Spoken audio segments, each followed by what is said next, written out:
नमस्कार मित्रांनो, आज आपण जी केस डिस्कस करणार आहोत ही एक अत्यंत महत्त्वाची केस आहे, पण तेवढीच ती भयंकर देखील आहे.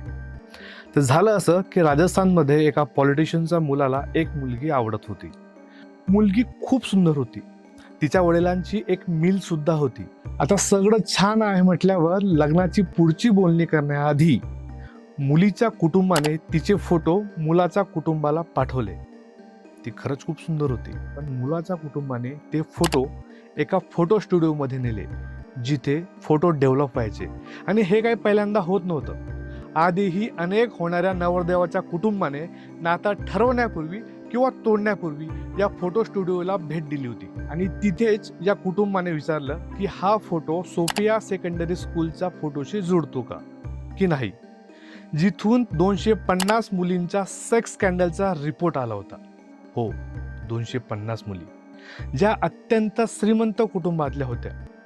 पण अत्याचार झाल्यानंतरही सगळ्यांनी गप्प राहणं पसंत केलं किंवा त्यांना गप्प राहायला भाग पाडलं गेलं. तर चला, भारतातील सगळ्यात मोठ्या सेक्स स्कॅन्डल बद्दल आज आपण जाणून घेऊयात की कशा पद्धतीने 250 मुलींवर बलात्कार झाला आणि त्यांच्यातल्या अनेकांनी आत्महत्या केली. 1992, अजमेर, राजस्थान. अजमेर हे अत्यंत पवित्र ठिकाण होतं.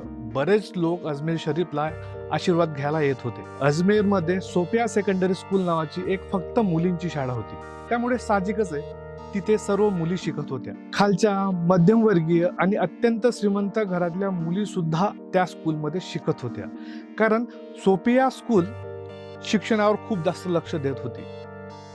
म्हणून जो कोणी हुशार आहे आणि तल्लख आहे तोच फक्त त्या शाळेत प्रवेश घेऊ शकत होता. आता फक्त मुलींची शाळा असल्यामुळे तिथल्या बहुतेक मुली शाळेबाहेर मुलांशी संवाद साधायचा. त्याच शाळेत 8वीत शिकणारी एक मुलगी शाळेबाहेर एका मुलाला भेटली. त्याचं नाव होतं फारुक चिच्ची. नंतर भेटीचे रूपांतर मैत्रीत झालं. ते शाळेनंतर खूप भेटू लागले. त्यांना एकमेकांवर प्रेम झालं. फारुक या मुलीपेक्षा खूप मोठा होता. ती मुलगी तर एवढं त्याच्या प्रेमात होती की शाळेला दांडी मारून त्यासोबत फिरत असायची. एक दिवस फारुकने संधी साधून या मुलीला त्याचा फार्म हाऊसवर बोलवलं. तिच्यासोबत सेक्सची मागणी केली आणि त्यांनी सेक्स केलं. पण या सगळ्या गोष्टी दरम्यान फारुकने या मुलीचे काही फोटो काढले. तुम्हाला मी आठवण करून देतो की ही घटना 1991 ते 92 दरम्यानची आहे.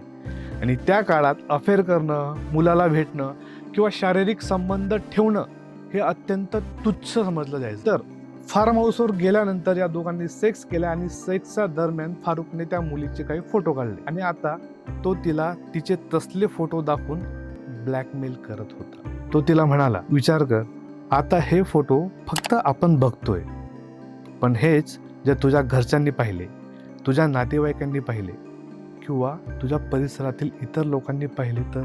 जर तुला तुझे फोटो लीक होऊ नये असं वाटत असेल तर तुझ्या शाळेतील आणखी एक मुलगी माझ्या फार्म हाऊसवर आण. जर तू हे केलंस तर मी तुला तुझे फोटो देऊन टाकीन किंवा झाडून टाकीन. पण जर तू माझं काम नाही केलंस तर मी सगळे फोटो तुझ्या घरी, तुझ्या शाळेत आणि परिसरामध्ये लीक करेन. आणि हीच होती भारतातील सगळ्यात मोठ्या सेक्स स्कॅन्डलची सुरुवात.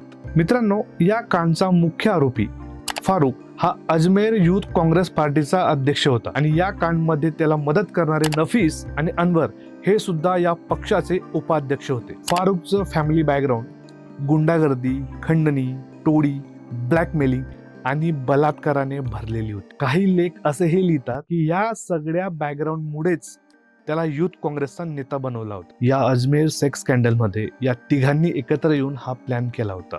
त्यांना माहिती होतं की सोफिया ही फक्त मुलींची शाळा आहे.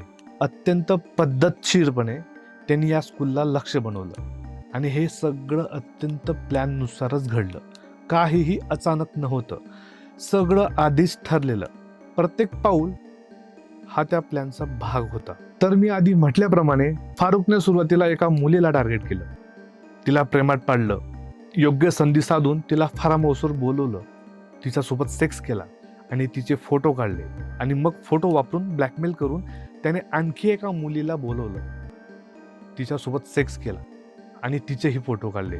त्यांनी असं करता करता एक साखळी तयार केली, जिथं पहिली मुलगी तिचं नाव वाचवण्याच्या प्रयत्नात कोणत्याही पर्यायाशिवाय आणखी एका मुलीला सोबत आणते आणि फारुकने प्रत्येक मुलीला तेच वचन दिलं, जर तू तुझी मैत्रीण आणलीस तर मी हे फोटो जाळून टाकीन किंवा तुला परत देईल. या मुली हे कुणालाही सांगू शकत नव्हत्या, कारण लोकांनी फक्त त्यांनाच दोष दिला असता. एक मुलीपासून सुरुवात झाली आणि मग दुसरी तिसरी करत करत ही गोष्ट तब्बल 250 मुलींपर्यंत पोहोचली. 1992च्या एका केसनुसार सांगितलं जातं की या मुली प्रामुख्याने सोफिया स्कूलच्या होत्या, पण तरीही त्यात काही शाळेबाहेरच्या मुली सुद्धा होत्या. आणि धक्कादायक बाब म्हणजे अनेक वेळा या तिघांनी एकाच मुलीला पुन्हा पुन्हा बोलवलं आणि तिच्या सोबत सेक्स केला. जे घडलं त्याला सेक्स म्हणणं अतिशय चुकीचं ठरेल. तो सरळ सरळ बलात्कार होता. भीती, लाज आणि दबावामुळे त्या मुली एकट्याच राहिल्या. कोणालाही काही सांगण्याची त्यांच्यात हिंमत राहिली नाही आणि हळूहळू आतून तुटत गेल्या. एका मागोमाग एक आत्महत्याचे प्रकार समोर येऊ लागले. आत्महत्या सुरू झाल्यानंतर शाळेत पालकांमध्ये चर्चा सुरू झाली की या आत्महत्या नेमक्या याच शाळेतून का होत आहे. जसजसा आत्महत्याचा आकडा वाढत गेला तसतसं हे प्रकरण तापायला सुरुवात झाली. आणि हे सगळं होत असताना सुद्धा फारुक सोबत आणखी काही पुरुष सामील झाले. काहींनी तर एकत्र तर काहींनी वेगवेगळ्या दिवशी या मुलींवर बलात्कार केला. त्यापैकी बहुतेक जण शस्त्र कारखान्यात काम करणारे कामगार होते. आणि त्याहूनही धक्कादायक गोष्ट म्हणजे यात काही राजकारणी सुद्धा होते. या शस्त्र कामगारांपैकी एकाने या मुलींचे फोटो आणि निगेटिव्ह डेव्हलप करण्यासाठी दिले. त्या काळात कॅमेरे आजसारखे ॲडव्हान्स नव्हते.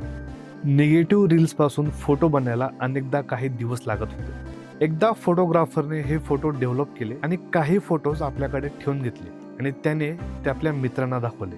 त्या मित्रांनी पुढे आणखी काही लोकांना दाखवले. अशा प्रकारे हे फोटो हळूहळू सगळीकडे पसरू लागले. शेवटी हे फोटो पालकांपर्यंत पोहोचले. तेव्हा लोकांना समजू लागलं की या मुलींचा गैरवापर होतोय. एकीकडे आत्महत्या सुरू होत्या आणि दुसरीकडे त्या मुलींचे फोटो परिसरात फिरत होते. त्यामुळे त्या मुलींना समाजातून वेगळं ठेवलं जात होतं. त्यांच्याकडे बघण्याचा दृष्टिकोन लोकांचा बदलला होता. थोडक्यात सांगायचं झालं तर ही एक मुलींची शाळा होती. तिथल्या अनेक मुलींवर बलात्कार झाले. त्यांचे फोटो खुलेआम व्हायरल झालेत आणि त्यापैकी अनेक मुलींनी आत्महत्या केल्या. त्या काळात हे प्रकरण केवळ एक गुन्हाच नव्हतं, तर संपूर्ण समाजाला हादरून टाकणारं एक वास्तव्य होतं. आज मागे वळून पाहिलं तरीही या घटनेची तीव्रता आणि भयावहता आपल्याला विचलित करते. इतकं सगळं घडूनही हे प्रकरण खूप काळ लपवलं गेलं.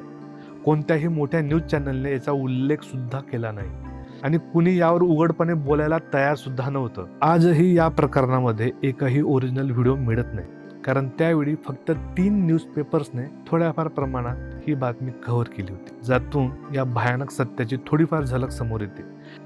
या संपूर्ण प्रकरणाचं मेजर डॉक्युमेंटेशन एका पुस्तकातून समोर येतं. विकिपीडियावरही काही लेख आहेत जिथे वेगवेगळे लोक आपल्या आठवणी सांगतात, आपले अनुभव सांगतात. अनेक ठिकाणी असं म्हटलं जातं की सुमारे 250 मुली या प्रकरणात अडकल्या होत्या, पण नेमकी संख्या आजही कोणालाच ठाऊक नाहीये, कारण या प्रकरणात अनेक गोष्टी कधीच नोंदवल्या गेल्या नाहीत. ही केस न्यूजमध्ये न येण्याची 3 मोठी कारणं होती. पहिलं कारण म्हणजे या मुलींचं कुटुंब भीतीत होतं. त्यांना वाटत होतं की जर हा प्रकार उघड झाला तर समाजात त्या कुटुंबाचं नाव कायमचं खराब होईल. दुसरं कारण होतं, फारुकचं कुटुंब हे खूप स्ट्रॉंग गुन्हेगारी आणि पॉलिटिकल बॅकग्राऊंडचं होतं आणि म्हणूनच त्यांच्या विरुद्ध उभं राहण्याची हिंमत कोणीच करत नव्हतं. तिसरं आणि सर्वात महत्वाचं कारण, जर हा कांड उघड झाला असता, कारण अजमेरमध्ये खूप मोठा दंगा उसळला असता. कारण सोफिया स्कूलमध्ये ज्या मुलींवर अत्याचार झाले त्यापैकी बहुतेक मुली हिंदू होत्या, तर फारुक आणि त्याचे साथीदार हे मुस्लिम होते. अशा वेळी हा विषय सहजपणे हिंदू मुस्लिम वादात बदलू शकत होता आणि अशा वादांमध्ये नेहमीच राजकारणी जिंकतात, पण जे खऱ्या अर्थाने वेदना सहन करतात त्यांना न्याय अजिबात मिळत नाही. पण मे 1992 मध्ये या प्रकरणाला एक वेगळं वळण मिळालं. एका पत्रकाराला या फोटोबद्दल माहिती मिळाली. त्याच्याच एका सहकार्याने त्याला सांगितलं की या फोटोचा वापर करून आपणही त्या मुलींना ब्लॅकमेल करू शकतो आणि आपल्याला जे हवंय ते करून घेऊ शकतो, कारण ज्या मुलींचे फोटोज आपल्याकडे असतात त्या भीतीपोटी गप्प राहतात आणि आपलं नाव वाचवण्यासाठी त्या मुली काहीही करायला तयार होतात. हे ऐकल्यावर त्या रिपोर्टरने विचार केला, जर मीडियामध्ये काम करणारा माणूस इतक्या सहजपणे अशा घाणेरड्या गोष्टींचा विचार करू शकतो, तर गुन्हेगारी जगात वावरणारा माणूस या मुलींसोबत काय काय करत असेल. थोडी कल्पना करा की किती फोटोज डुप्लिकेट झाले असतील, किती मुलींना त्यांच्या स्वतःचा आजूबाजूचा लोकांनी ब्लॅकमेल केलं असेल, जसं की शिक्षक असेल, किराणावाला असेल, दूधवाला, पेपरवाला इत्यादी. शेवटी नवज्योतीचा रिपोर्टरने राजकीय दबावाची जाणीव असून सुद्धा हे फोटो घेतले आणि फारुख आणि त्याच्या मित्राचे चेहरे ब्लर न करता ही बातमी वृत्तपत्रात छापली. ज्या दिवशी ही बातमी छापली गेली त्याच्या दुसऱ्या दिवशी अजमेरमध्ये लॉकडाऊन लागलं. अनेक राजकारण्यांनी या प्रकरणाला हिंदू मुस्लिम अँगल दिला. ज्यांना या केसबद्दल काहीही माहिती नव्हती ते लोक सुद्धा रस्त्यावर उतरले. दंगली सुरू झाल्या. ही बातमी छापणाऱ्या रिपोर्टरचं नाव होतं मदन सिंग. ते नवज्योती वृत्तपत्रात काम करत होते आणि त्यावेळी त्यांचं वय फक्त 32 वर्ष होतं. मित्रांनो, बातमी प्रसिद्ध झाल्यानंतर 4 सप्टेंबरची रात्र मदन सिंग यांच्यासाठी खूप विचित्र ठरली. ते घरी परत असताना त्यांना जाणवलं की एक मारुती व्हॅन बऱ्याच वेळपासून त्यांचा पाठलाग करत आहे. सामान्यतः गाडी ओव्हरटेक करून निघून जाते, पण ही व्हॅन जवळपास अर्धा तास त्यांच्या मागे होती. जेव्हा मदन सिंग यांनी मागे वळून पाहिलं तेव्हा त्यांनी पाहिलं की व्हॅनमध्ये 4 माणसं बसली होती. समोरच्या पॅसेंजर सीटवर बसलेल्या एका माणसाने अचानक खिडकीतून हात बाहेर काढला आणि मदन सिंग यांच्यावर बंदुकीने फायर केलं. गोळी मदन सिंगच्या उजव्या नितंबावर लागली.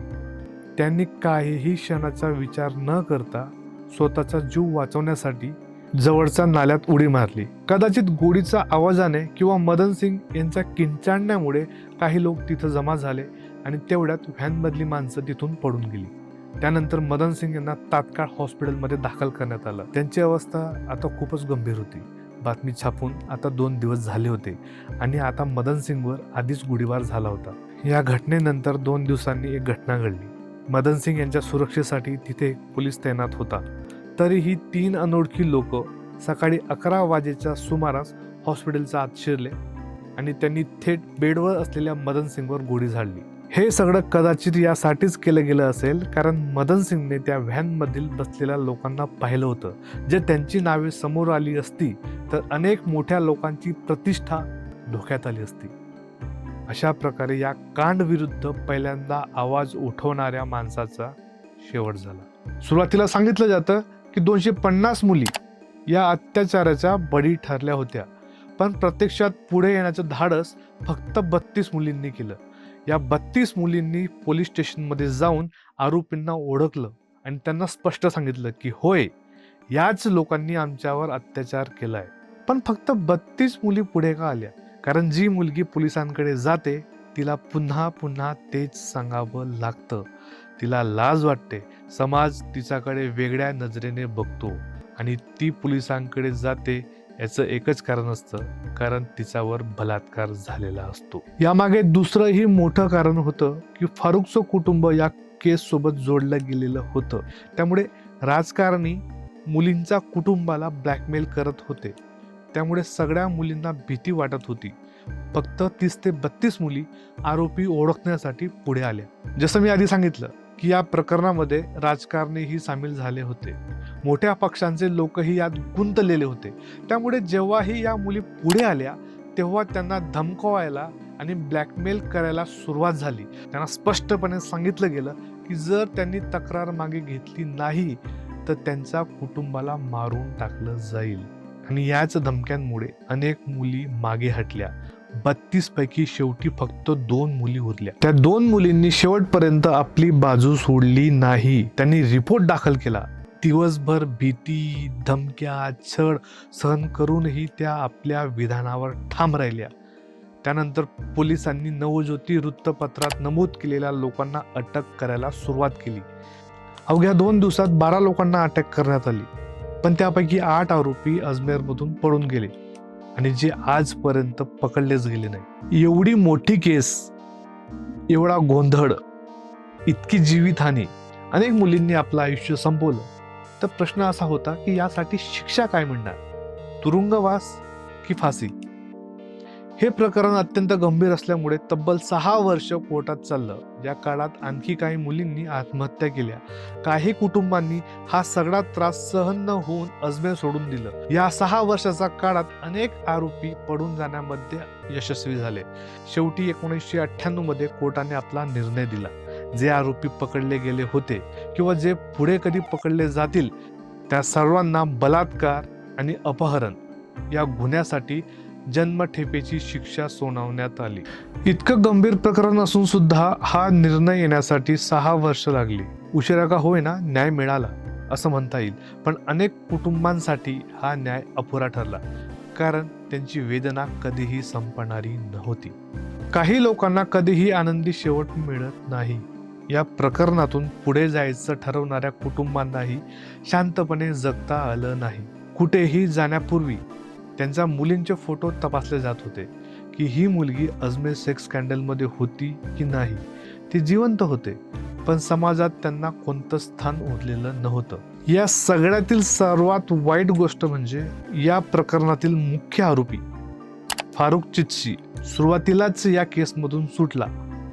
1993 मध्ये फारुखच्या वकिलाने कोर्टात काही कागदपत्रे सादर करून असा दावा केला की फारुखची मानसिक स्थिती योग्य नाहीये. फारुख कोर्टात मुद्दाम चित्रविचित्र वागत होता आणि इथूनच या केसला एक वेगळंच वळण मिळालं. 1998 मध्ये ज्यांना जन्मठेपेची शिक्षा झाली होती त्यापैकी 4 शिक्षा कमी करून फक्त 10 वर्षांची करण्यात आली.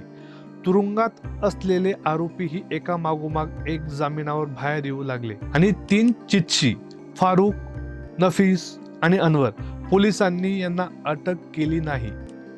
मुख्य गुन्हेगार मुक्तपणे फिरतच होते. सत्य सर्वांना माहिती होतं. अगदी कोर्टात बसलेल्या न्यायाधीशांना सुद्धा हे माहिती होतं की या सगळ्यांमागे कोण आहे. तर ही मुख्य गुन्हेगार आपलं आयुष्य मोकळेपणाने जगत होते. 250 मुलींवर अत्याचार झाले, त्यापैकी कित्येक मुलींनी आत्महत्या केली आणि हे सगळं आपल्या डोळ्यांसमोर घडलं. हीच आपली न्यायव्यवस्था. 2007 मध्ये कोर्टाने अखेर फारुख चिच्चीला दोषी ठरवलं आणि त्याला जन्मठेपेची शिक्षा दिली. 1998 ते 2007 या निर्णयासाठी तब्बल 9 वर्ष लागली. आपल्या कायद्यामध्ये एवढे दोष आहेत की मी पुढे जे काही सांगणार आहे त्यावर तुमचा विश्वास अजिबात बसणार नाहीये. 2013 मध्ये हायकोर्टाने असं म्हटलं की फारुख चिच्चीला पुरेशी शिक्षा झालेली आहे, आता त्याला त्रास देऊ नये आणि त्याला जामीन देण्यात यावा. फारुख चिच्ची आजही अजमेर मध्येच राहतो. त्याच प्रभावासह उलट लोक आता त्याच्यापासून अधिक घाबरलेले आहेत. हेच आहे केसचं कडू सत्य. भारताच्या इतिहासातील सगळ्यात मोठ्या सेक्स स्कॅन्डलपैकी एक, सामान्यतः ट्रू क्राईम म्हणजे खऱ्या गुन्ह्याच्या प्रकरणामध्ये शेवटी गुन्हेगार पकडला जातो. पण या केसच्या बाबतीत अर्ध्या वाटेतच समजून गेलं होतं की तसं काहीच होणार नाही.